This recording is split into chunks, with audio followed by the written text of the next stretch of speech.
사퇴 공고를 한 게 아니죠. 예. 그 오늘 중진 모임에서 발표문에 사퇴라는 이야기가 없잖아요. 예, 문재인과 안철수가 협력해서 비대위를 구성을 했으면 좋겠다. 그리고 그 비대위에서 전당대회도 뭐 협의했으면 좋겠다, 논의했으면 좋겠다 이런 거였잖아요. 그러니까 전당대회를 해라 이것도 아니었고요. 문 대표 사퇴를 전제로 한 것도 아니었고요.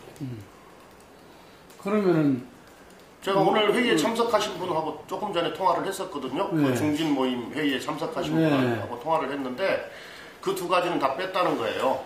그러니까 사퇴를 전제로 하는 것도 뺐고 그 다음에 전당대회를 치러야 한다라는 것도 뺐다는 거예요. 물론 이제 비대위가 구성이 된다라고 하는 것은 최고위원 해체를 전제로 하는 거고 그렇죠. 최고위 해체가 되면 대표가 당연히 사퇴가 되는 건데 방점은 어디에 찍혀 있는 거냐면은 문재인 대표와 안철수 대표가 협력해서 이번 총선을 책임 있게 치러라 하는데 방점이 찍혀 있는 거죠.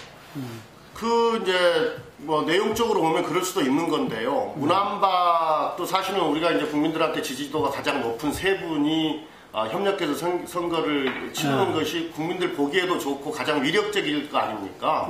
그래서 이제 그걸 제안을 한 거 아니에요? 근데 이제 박원순 시장 같은 경우에는 선거 체제 안으로는 들어오실 수가 없는 거죠. 현역 단체장이기 때문에. 그러나 정치적 논의는 얼마든지 같이 해나갈 수 있는 거 아니겠어요?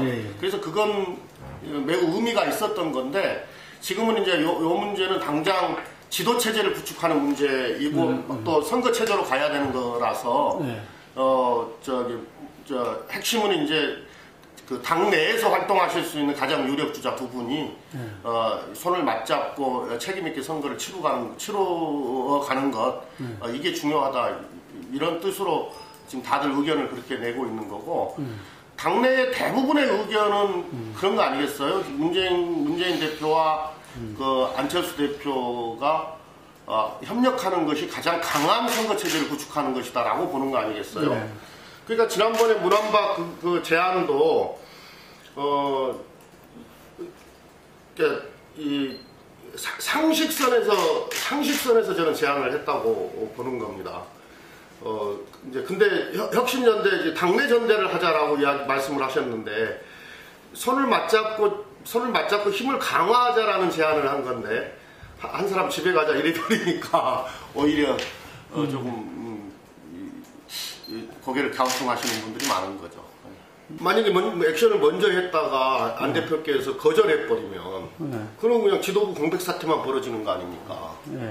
그러니까 그건 어쨌든 두 분이 동의가 되고 특히 안철수 대표 쪽에서 동의가 되어서 그게 전제된다고 했을 때 지도체제 개편과 관련해서는 뭐 최고위를 해체하든지 또 해체에 대한 동의를 받든지 이렇게 할 수가 있는 거죠.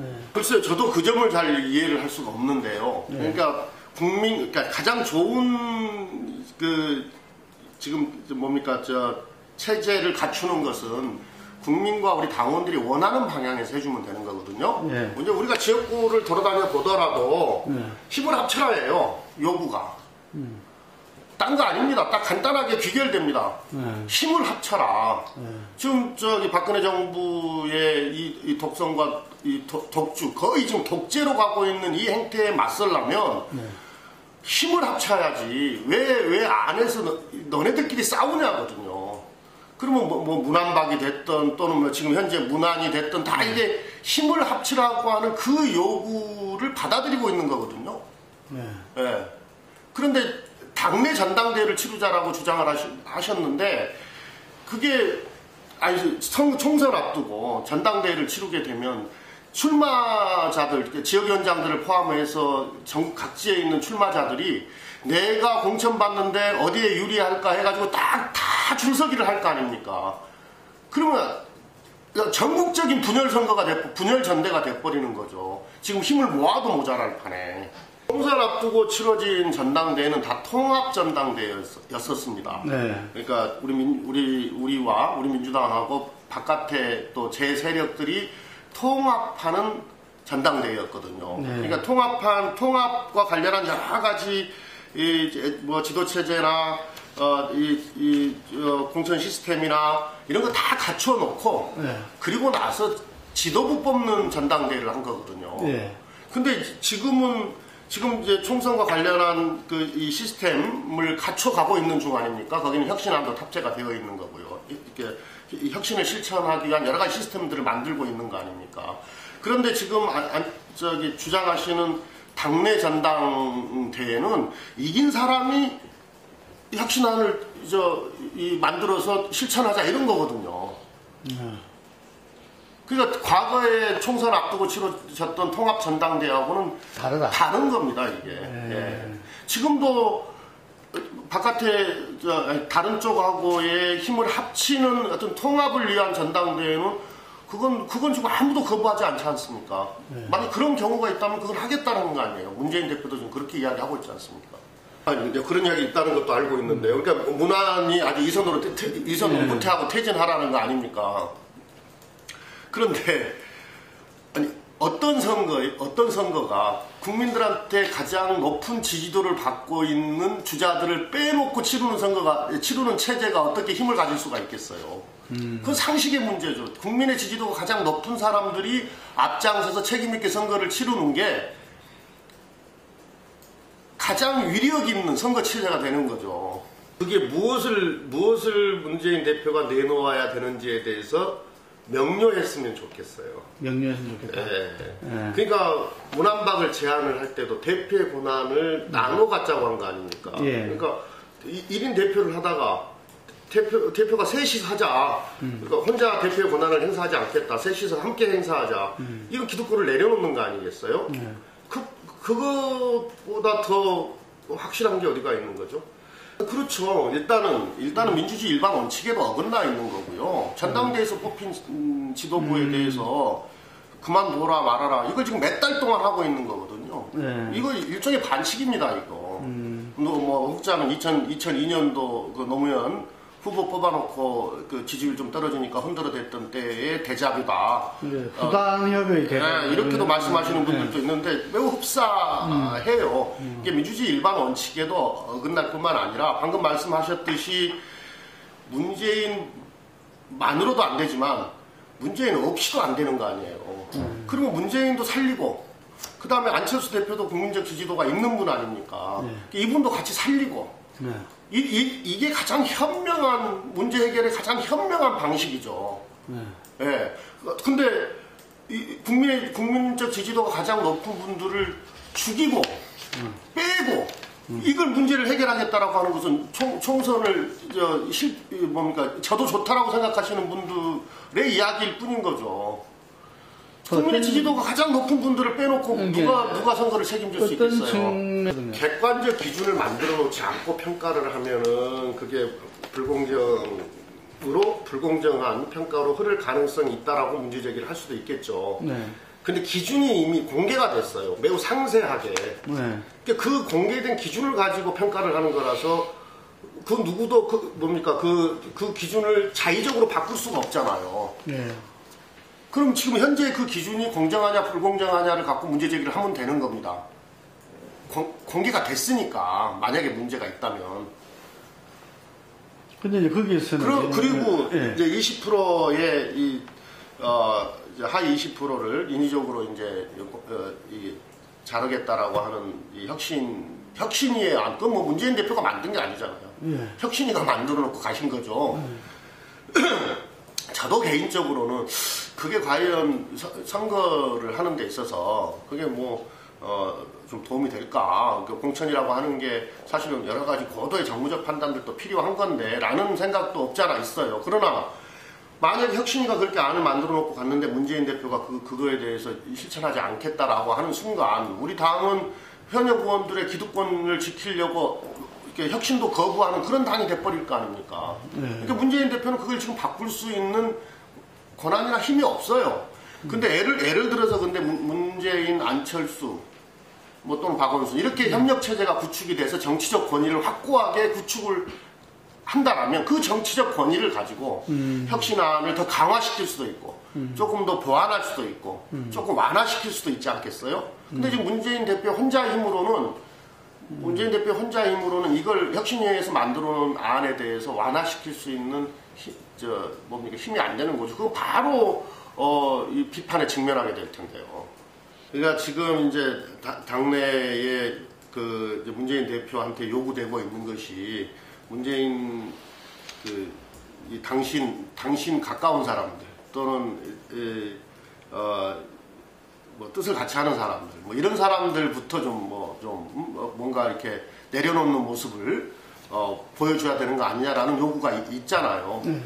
그러니까 단체장들도 사실은 출마의 자유가 있는 거거든요. 그럼에도 불구하고 그 청와대 출신 단체장들한테는 불출마했으면 좋겠다는 권유를 하고 그 단체장들도 흔쾌히 그것을 받아들였다 이제 이렇게 제가 듣고 있는데 그것도 참 못할 일이에요. 그 다음에 물론 또 원외에 있는 몇 사람한테는 이번 총선 출마하지 않기로 했다고 하는 건데 물론 그분들 중에서는 출마의 뜻이 있었는지 없었는지는 잘 모르겠습니다만은 그것도 어떤 자연인들에게 이 피선거권을 갖고 계신 분들한테 너는 출마하지만 너는 이렇게 한다는 것도 사실은 가혹하기도 하고 적절한가라는 생각도 한편 들기도 해요. 그러나 또 많은 분들이 또 그럼으로써 혁신 의지에 대해서 신뢰가 높아진다고 한다면 하실 수 있는 거죠. 그러니까 그것도 문재인 대표께서 어떻게 보면은 정말 제대로 혁신하겠다, 혁신의 동의를 넓혀가기 위해서 또 키워가기 위해서 하신 조치들로 그렇게 이해를 합니다. 그런 이제 선거 앞두고는 통합이나 연대나 이런 논의들이 활발하게 되지 않겠습니까? 근데 천정민신당이 수도권에서 막 위력을 발휘할 것이다 이렇게 보지는 않습니다. 호남에서는 어떻게 보고 계십니까? 글쎄요, 지금 제가 정확하게 호남의 정서를 다 안다 이렇게 말씀드리기가 어렵기 때문에 정확하게 진단하기는 좀 쉽지는 않은데요. 그러니까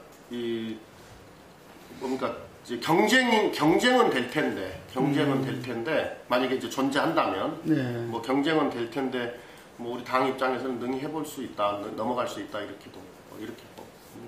두 가지 점에 있어서 가능성이 있다고 보는 건데 하나는 이제 10년의 새누리당 정권이 10년의 국정 운영에 대해서 국민들이 크게 실망하고 있다라고 하는 거고요. 그 다음에 특히 경제 문제에 있어서는 거의 돌파구를 지금 못 찾고 있지 않습니까? 국정 책임지고 계시는 분들이. 그리고 또 약속했던 것, 선거 때 공약했던 것 이런 것 지금 하나도 안 지키고 있는 거고요. 또 우리가 지금 어려워진 이 경제의 돌파구를 열기 위해서라도 남북의 이 협력 관계는 되게 중요한데 그 문제도 지금 전혀 못 풀어내고 오히려 긴장과 이 대결 이것도 강화시켜가고 있기 때문에 그래서 이제 국민들의 이 실망감 이게 큰 거고요. 하나가 있는 거고요. 또 하나는 우리 야권이 경쟁력이 있는 인물군이 훨씬 더 풍부한 거 아니겠습니까? 저는 이 두 가지가 함께 있기 때문에 이 정권 교체 가능성 매우 높아졌다 이렇게 보는데 다만 전제는 이제 우리 내부에 있는 거죠. 우리가 이런 국민들의 어떤 열망에 부응할 만큼의 어떤 이 체계와 수준을 갖추느냐 이게 숙제로 남는 것 같아요. 참여정부 때 중요한 요직을 다 거치셨고 또 유엔 사무총장의 역할을 하실 수 있도록 그때 당시에 참여정부에 대통령, 총리 다 나서서 어떻게 보면은 전 세계를 상대로 선거운동을 한 거 아닙니까? 그렇게 봤을 때는 또 인연으로 놓고 보면은 저희 쪽하고 훨씬 많기 때문에 이제 우리 당하고도 가깝다라고 말씀하시는 분들이 계시는 것 같아요. 그런데 그분이 이게 지금 정치가 어떻게 보면 대통령으로 가는 이런 과정들이 아주 험난한 길이잖아요. 보통의 어떤 정치적 근육을 갖추지 않으면은 힘들지 않습니까? 근데 반기문 총장께서 그렇게 하실 수 있을런지는 잘 모르겠어요. 친박의 발상은, 이른바 친박의 발상은 그건 아주 불량합니다. 개헌에 대한 생각도 불량하다는 거죠. 왜냐하면, 개헌은 할 수 있죠. 지금 우리 이 대통령 기형적인 대통령 이 중심제의 권력 체계가 제왕적 대통령 정권으로 행사되면서 아주 폐해가 너무 많잖아요. 예. 이 권력구조 개편과 관련한 개헌 논의는 반드시 필요하다고 보는데요. 지금 친박이 하고 있는 이 개헌이나 반기문 총장과 관련한 구상은 영구히 해먹겠다라는 이야기거든요. 그러니까 반기문 대통령 만들어 놓고 실질적으로 내각은 친박 또는 새누리당이 장악을 해서 계속 통치하겠다 이런 뜻 아닙니까?